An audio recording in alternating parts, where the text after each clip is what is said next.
it's not true. I don't want the spotlight. You know, I'm very shy, and in fact, when I go to parties, I make it a point to come in late so that I could help the hostess clean up the glasses. How was it for you today in group, Alice? No glasses to clean here. No, actually, I thought about bringing some coffee cake at the next meeting. And maybe some glasses? Say some more about your experience, though, Alice. Well, I feel like I'm looking into a window from the outside, you know, looking at the group and not being in it. That feeling of sort of being out of a group, kind of looking into it, is that a familiar place for you? You've been there before. Yes, like I said, I've washed a lot of glasses, and I've never felt like I belonged in any group. You know, it's always been like I've been outside looking in. Alice, is that something you want to change in the group? Something you want to work on? Yeah, so, but not today.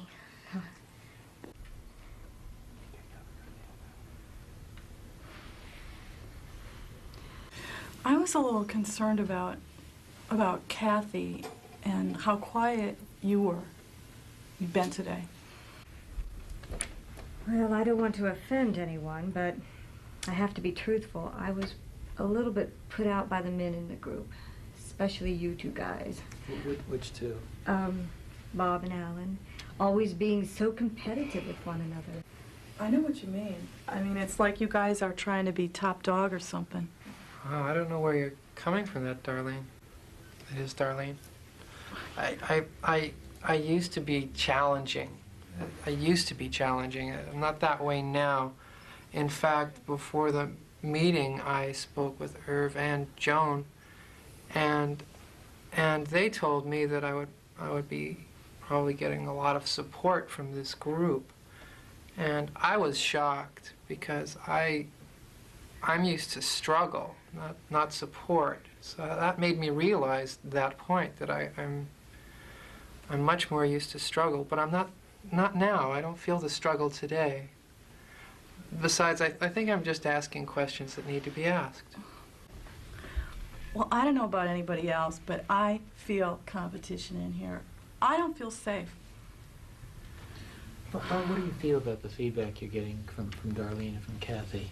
Like I say, I'm not, I just don't feel as though I'm challenging today. I don't feel that in this group. Well, you made that point, Kathy. What do you mean? Give me an example. Well, I don't feel so safe right now. Well, I could give you an example.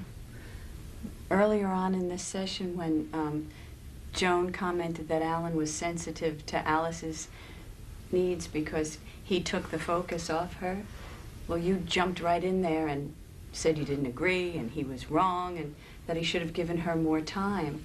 No, I think you're taking that wrong. I really believe that Alice should have had a lot more time to work through her problem. I really don't think Alan should have jumped in the way he did. But Well, Kathy, you mentioned me into this competitiveness. It's not that I'm questioning you. I want some feedback. I don't feel that way. I don't know, it's just your demeanor. You always have to have the last word. And in the beginning, when we all told why we were coming, your reasons for being here were very vague. You know, as if, well, you had a problem before, but now you were fine. You know? Yeah, you know, you were talking about how you used to be in therapy about 10 years ago with Irv. Yeah. Well, I thought that was good. I mean, it helped because we were all nervous, and then you said that it was helpful. But then you kept saying it over and over and over, and, you know, what were you trying to prove? Like, you and Irv were big buddies or something, and you were a big pro at this? Okay, I hear it. You know, we really gonna have to stop today. I think we've done a lot of work today in the group. Before we stop, let me just check in real briefly with you. How do you all feel about this meeting? What's it been like for each of you? I'm particularly curious about what the last 10 minutes has been like, say, in contrast to the earlier part of the meeting. I thought there was a lot of energy. When, do you think? Well, like the last 10 minutes. Mm-hmm. Well, I think during the last 10 minutes we really all opened up a whole lot more than in the beginning, you know. It's very difficult to relate to people so openly and honestly. That was very hard to do. New. Very new. I found it very interesting today. I think I learned quite a lot. Well, I still think that there was some competition going on. And I think that some people were put on the spot. Like who? Well, Alice. Anybody else? Well, me. Well, I think we also put Alan and Bob on the spot, though. I think. How do you feel about that? Do you think there was any danger in that today? Well, I certainly hope not. But I think they both took it very well. I think they listened and were open to what we were saying to them. Can we check that out, the two of you, what the meeting was like for you two? I feel fine with it. You're going to come back? I'll be back. Certainly.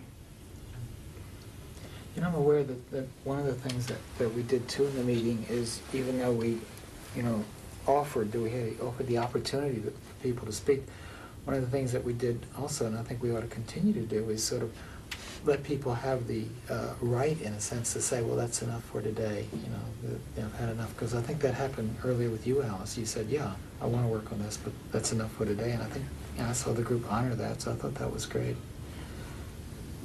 Okay, gotta stop. See you all next week. Okay.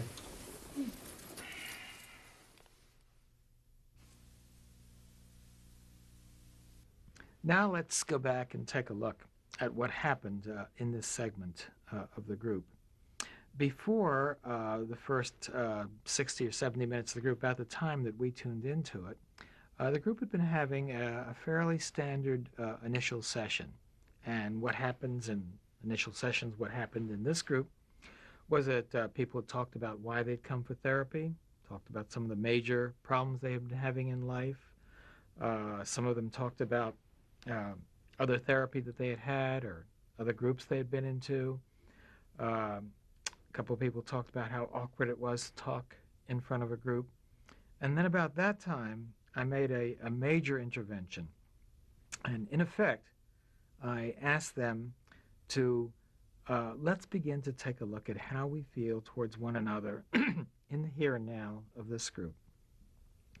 That was a significant step in the group, and it had been the first time it was the first time of many times that I'll begin to try to escort the group explicitly into the here and now. That was a rather difficult thing for the members to accomplish. We don't ordinarily talk in typical social interaction about our feelings towards one another. And you notice the group did not do this very willingly. First of all, there was some resistance in that someone said that they didn't quite understand what I meant, and could I repeat it, although I thought my instructions were quite clear. So I repeated it. And then after that, the group soon began to be engaged in a discussion of being proud to be in this group, and the fact that it was a good thing to be in this group, and that perhaps people who weren't in groups outside should be in groups.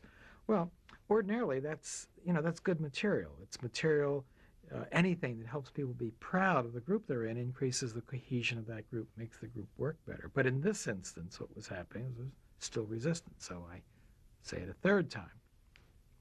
And then at this point, the members then begin to take a look at what's happening in the group. The first interpersonal comment that was made was to begin to talk about Alice. And that, again, is not unusual about phenomena in groups. As the members begin to close ranks, they want to include all the outliers in the group. So people then talked about Alice's silence, Alice began to talk about what it was like for her ordinarily in her life to be outside of groups, looking in. In fact, this discussion of being outside or being inside is again a common phenomenon early in groups. Some people try to measure, quantify certain kinds of group stages, and that's always the first group stage, the idea of being in or out.